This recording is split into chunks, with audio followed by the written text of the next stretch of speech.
But where's the money? I mean, how do you answer that? Where is the money from funds that were supposed to be kept separate? Customer money. Mr. Steenkamp, as CFO, where's the money? Senator, unfortunately, I do not know where the money is. Well, who does?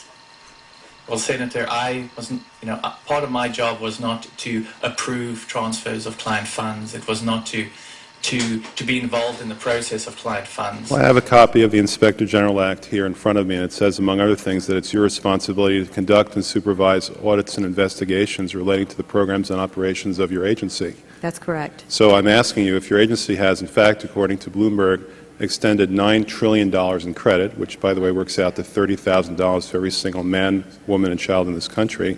I'd like to know, if you're not responsible for investigating that, who is? No, we have responsibility for the Federal Reserve's programs and operations, audits, to conduct audits and investigations in that area. In terms of who's responsible for investigating, would you mind repeating the question one more time? Mr. Corzine, where's the money?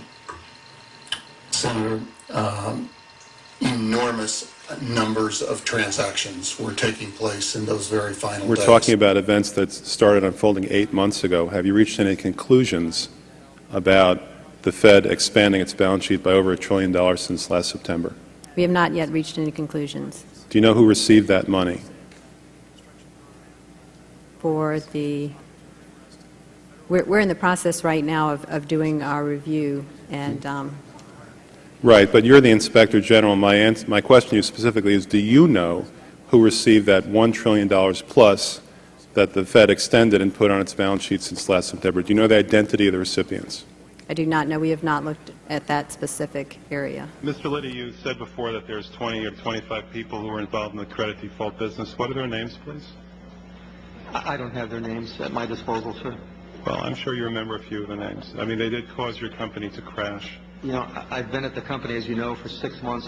I don't know all the people that were in AIGFP, and many of them are gone. Well, they're or gone, it doesn't really matter. I want to know who they are. Names, please. Mr. Abelow, where's the money? Senator, as I said in my statement, I do not know where the money is. I just don't know them. I do not know those names. I don't have them all at my command. These same people could now be working right now, today, at Citibank. Is it more important to protect them, the ones who caused the $100 billion loss, or protect us? Which is more important to you right now? The important thing is to protect both. Has the Federal Reserve or Treasury participated in any gold swaps arrangements? We don't, the Federal Reserve does not own any gold at all. We have not owned gold since 1934. So we have not engaged in any gold swaps. But it appears on your balance sheet that you hold gold. What appears on our balance sheet is gold certificates. Does the Federal Reserve actually possess all the gold that's listed on their balance sheet? Do they actually possess it? Yes. Has that been audited by the GAO? I believe that's within the GAO's authority to audit. It certainly is something that our independent accountant is able to verify and does. So if I go ahead and ask for GAO audit, you won't oppose it, right? To auditing the presence of the gold on the facility, I don't see any reason to object to that. So who got the money? To financial institutions in Europe and other countries. Which ones? I don't know. $500 billion and you don't know who got the money? The Federal Reserve sent nearly $12 billion in cash, mainly in $100 bills from the United States to Iraq. To do that, the Federal Reserve Bank in New York had to pack 281 million individual bills, including more than 107 $100 bills, onto wooden pallets to be shipped to Iraq.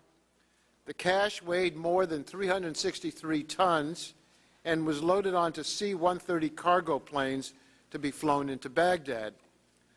The numbers are so large that it doesn't seem possible that they're true. Who in their right mind would send 360 tons of cash into a war zone? My concern is that without strong standards, we have no way of knowing whether the cash that was shipped into the green zone ended up in enemy hands. The United States can pay any debt it has because we can always print money to do that. So there is zero probability of default.